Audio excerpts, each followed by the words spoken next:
मोहब्बत में दी गई नसीहत ज़िंदा रखता हूँ। मोहब्बत में दी गई नसीहत ज़िंदा रखता हूँ। मैं अपने बुज़ुर्गों की वसीयत ज़िंदा रखता हूँ। शुक्रिया। मैं अपने बुज़ुर्गों की वसीयत ज़िंदा रखता हूँ। और अभी जो गज़ल का उन्वान है वो ऐसा है कि किसी का कहा गया एक लाइन है।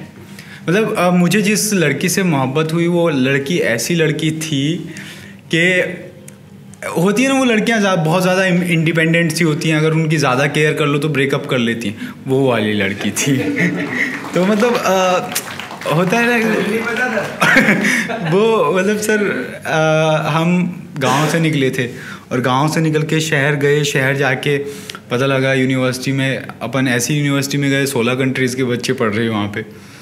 तो वहाँ पे अलग ही माहौल था। तो वहाँ पे पहली नज़र में पहली बार देखा और देख के पहली बार मैं उसको बोला कि एक्सक्यूज़ मी, रास्ता कहाँ है क्लास का? वो कहली क्यों, तुम्हें नहीं पता?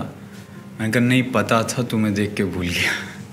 सो एक चीज़ी लाइन थी जो उसे अच्छी लगी एंड देन तो कारवां बढ़ता गया, लाइक ऐसा था कुछ। लेकिन छूट गया। वो सब का रीज़न था मेरी या तो पॉसेसिवनेस कह लो या ओवर प्रोटेक्टिव कह लो, या एक होती है ना सेल्फ इंडिपेंडेंट लड़की जिसको पसंद नहीं कि कोई उसके ऊपर आके कोई चीज़ थोपे अपनी। सो वैसा सा कुछ है। उसकी एक लाइन है जो हमेशा इसकी टैग लाइन है। सो वो कहती है कि एक लड़की है बहुत क्यूट सी, बहुत प्यारी सी। एक लड़की है बहुत क्यूट सी, बहुत प्यारी सी, ज़माने में सबसे न्यारी सी, जिससे जुल्फ़ें नहीं संभलती खुद की, जिससे जुल्फ़ें नहीं संभलती खुद की। वो आती है ना बार बार।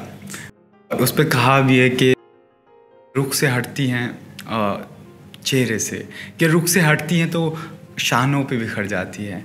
तुमने इन जुल्फ़ों को बहुत सर पे चढ़ा रखा है।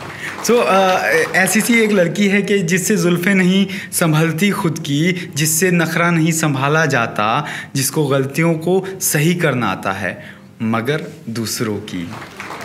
उसको प्यार करने को जी चाहता है, जब भी वो रोए तो उसके आंसू देखकर हर ज़माने की खुशियाँ उसकी करने का मन चाहता है। उसे सीने से लगाकर दिल में बसाने को जी चाहता है। दिल करता है उसे सबसे चुरा लूँ, पलकों की छाँव में रखूँ, चाहत की चादर उड़ा दूँ। जी करता है उससे सबसे चुरा लूँ, पलकों की छाँव में रखूँ, चाहत की चादर उड़ा दूँ। उसको छूने से पहले हर खुशी को नहीं, हर गम को भी मुझसे गुजरना पड़े। वो उसको छूने से पहले कि हर खुशी को नहीं, हर गम को भी मुझसे गुजरना पड़े। कुर्बान कर दूं खुद को, खुदा की खुदाई को आग लगा दूं, ये ज़माने को चूल्हे में झोंक दूं। बस ख्याल से निकलता हूँ, ये मेरा ख्याल था सब कुछ, कि बस ख्याल से निकलता हूँ और उसके करीब जाकर बिन पूछे खुद को खुशनसीब समझकर उसके काम को फ़र्ज़ की तरह करता हूँ। तो वो कहती है हेलो डूड, आई एम 21, ख्याल रख सकती हूँ मैं खुद का। हेलो डूड, आई एम 21, मैं ख्याल रख सकती हूँ खुद का।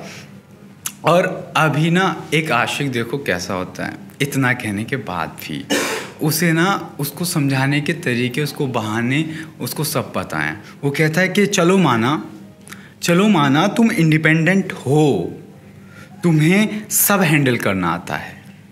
चलो माना तुम इंडिपेंडेंट हो, तुम्हें सब हैंडल करना आता है, मगर मेरी जान ये तो बताओ फूल तन्हा नहीं हो जाएगा भंवरे के बिना? मगर मेरी जान ये तो बताओ कि फूल तन्हा नहीं हो जाएगा भंवरे के बिना, चांद अकेला नहीं हो जाएगा तारों के बिना। और ये शम्मा का क्या, उसे कौन याद करेगा परवाने के बिना? उसे कौन याद करेगा परवाने के बिना? और हुस्न उसका तो रिश्ता ही शायरी से है, हुस्न उसका तो रिश्ता ही शायरी से है, ये जुल्म नहीं है उस पर। और सुनो जाना, अगर तुम मुझे आम भंवरा समझ रही हो तो मत समझो, मैं बावरा भंवरा हूँ जो मरने तक सोता है कुमुदनी की गोद में, उसकी आगोश में मैं परवाना हूँ और तुम शम्मा, मेरा तो अंजाम ही तुम हो। मैं परवाना हूँ और तुम शम्मा, मेरा तो अंजाम ही तुम हो। मैं इश्क हूँ और तुम हुस्न, मेरा तो काम ही तुम हो।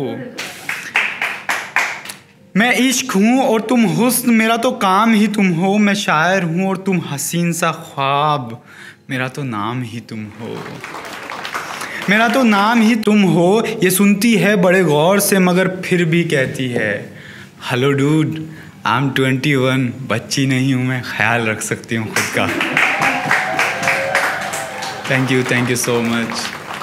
मेरे एक बहुत पुराने टीचर थे जिनसे मैंने उर्दू सीखी। उन्होंने एक शेर सुनाया था जो जिसका मतलब मुझे आज तक समझ नहीं आ रहा। मैंने कहा यार ये ऐसा क्यों हो गया था, मैं आप तक पहुंचाता हूं शायद। जी, कि मैं रेल की पटरी के बीच तुझे खड़ा सोचता रहा। मैं रेल की पटरी के बीच तुझे खड़ा सोचता रहा, कई रेल मेरे सर से होकर गुजर गई। Thank you so much.